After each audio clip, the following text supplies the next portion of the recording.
کیونکہ بھوک وہ مسئلہ ہے، یا کہہ لیں کہ بھوک ایک ایسی حقیقت ہے، بھوک وہ ضرورت ہے جس سے انکار نہیں کیا جا سکتا، جس کو نظر انداز نہیں کیا جا سکتا۔ کرونا آ جائے گا اور آ چکا ہے تو کیا بھوک کو ساتھ لے گیا؟ بھوک تو ہے نا، پیٹ تو لگا ہوا ہے ساتھ۔ اور اس مسئلے کو، اس بات کو، یا کہہ لیں ضرورت کو نظر انداز نہیں کیا جا سکتا، پس پوش نہیں ڈالا جا سکتا۔ انسان بھوک سے نہیں لڑ سکتا بلکہ بھوک مٹانے کے لیے لڑتا ہے۔ ایسا ہی ہے، بھوک مٹانے کے لیے انسان لڑ لیتا ہے، اپنی ہمت سے زیادہ بھی لڑ لیتا ہے۔ انسان بھوک کو مار نہیں سکتا، شکست نہیں دے سکتا، بلکہ بھوک سے مرتا ہے۔ انسان بھوک کو نظر انداز نہیں کر سکتا بلکہ بھوک ختم کرنے کے لیے حلال اور حرام کے درمیان فرق تک کو بھول جاتا ہے، نظر انداز کر دیتا ہے بعض اوقات۔ اس لیے سخت ترین لاک ڈاؤن کا فیصلہ کرنے سے پہلے اپنے صوبے پر نظر ڈالیے، اپنے معاشرے پر نظر ڈالیے، اپنے لوگوں پر نظر ڈالیے، ان کے چہروں کو دیکھیں۔ یہ بیماری کے ڈر سے خوفزدہ نہیں ہے، یہ بڑی گہری بات ہے، اگر آپ اس کو محسوس کریں اور غور سے سنیں۔ یہ بیماری کے ڈر سے خوفزدہ نہیں ہے، کرونا سے خوفزدہ نہیں ہے۔ ان کو ڈر یہ ہے کہ کھانا تو کھانا ہے، روٹی تو کھانی ہے، خود بھی کھانی، بچوں کو بھی کھلانی ہے، آئے گی کہاں سے؟ کہاں سے کھائیں گے؟ خود بھی اور بچوں کے پیٹ کی بھوک بھی مٹائیں گے؟ ان کا مسئلہ، ان کی اذیت، ان کا خوف یہ ہے۔ یہ بیماری کی وجہ سے یقین جانیے پریشان نہیں ہے، یہ بھوک کی وجہ سے پریشان بھی ہیں، بدحال بھی ہیں۔ آپ کے عوام کرونا سے زیادہ یہ سوچ رہے ہیں کہ اگر لاک ڈاؤن مزید سخت ہوا تو کھانا کہاں سے کھائیں گے؟ کسی کمپنی نے نکال دیا تو پیسے پھر کہاں سے کمائیں گے؟ میں اکثر کہتی ہوں کہ تنقید کرنا بہت آسان ہے، سولوشن، حل بتانا سب سے مشکل ہے۔ وہ کوئی جینیس ہی بتا سکتا ہے، تنقید تو کوئی اسٹوپڈ بھی کر سکتا ہے، کوئی بھی کر سکتا ہے۔ اب متبادل دیا انہوں نے نہیں دے سکے، کوئی صرف تنقید کرنی تھی نا، تنقید برائے اصلاح کرتے تو پھر کوئی متبادل دیتے، کوئی سولوشن۔ اب مڈل کلاس طبقہ غربت کی جانب جا رہا ہے۔ کراچی جو پاکستان کا معاشی ہب ہے وہ مکمل بند ہے۔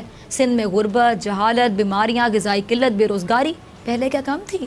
اس لاک ڈاؤن کا کریڈٹ لینے کے چکر میں سندھ حکومت نے سندھ کی جو عوام ہے اس کو بری طرح سے نہ صرف نظر انداز کیا بلکہ لوگ اب باہر نکلنے پر مجبور ہو چکے ہیں۔ دیکھیں ذرا، ہم نے بازار کھولنے کا فیصلہ کیا ہے اور کل انشاءاللہ ہم بازار کھولیں گے صبح 9 بجے سے 5 بجے تک۔ یہ اوقات ہم نے طے کیے، صبح 9 بجے سے 5 بجے تک ہم اپنے بازار کھولیں۔ عوام کو متبادل فراہم کیے بغیر آپ نے لاک ڈاؤن کر دیا۔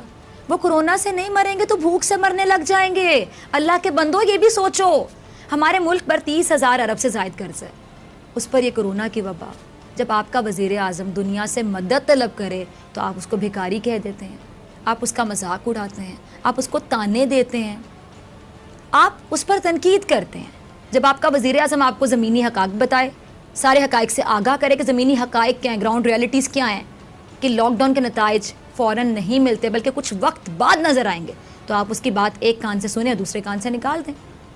جب آپ کا وزیر اعظم آپ کو بتائے کہ ملک کا غریب طبقے کی اگر بات کریں، بیماری کے ڈر سے گھر میں رہے نہ رہے لیکن بھوک مٹانے ضرور باہر نکلے گا، ایسا نہیں بیماری کے ڈر کی وجہ سے وہ گھر میں رہے نہ رہے، بھوک مٹانے ضرور باہر نکلے گا، تو پھر آپ کی تو سمجھنے سے انکار کر دیا۔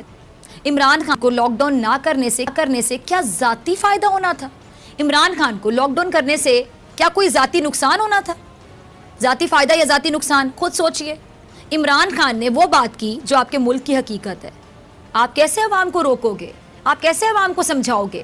آپ نے صوبے کو مکمل بند کرنے کا فیصلہ کیا جہاں نہ اسپتالوں کی حالت ٹھیک ہے، نہ تعلیم کا نظام بہتر ہے، جہاں نہ قانون کے محکمے مکمل طور پہ ہم دیکھ سکتے ہیں کہ کارآمد ہیں، میرٹ ہے نہیں وہاں پہ، کتے کے کاٹنے کی ویکسین تک وہاں پہ موجود نہیں ہے، غذائی قلت سے وہاں پہ آئے دن لوگ مرتے ہیں، جہاں پہلے سے ہی روزگار کے لاتعداد مسائل ہیں، اور مسائل بھی اتنے بڑے کہ ایک سرکاری خاکروب کی نوکری کے امیدوار ماسٹرز کی ڈگری تھامے کھڑے ہوتے ہیں۔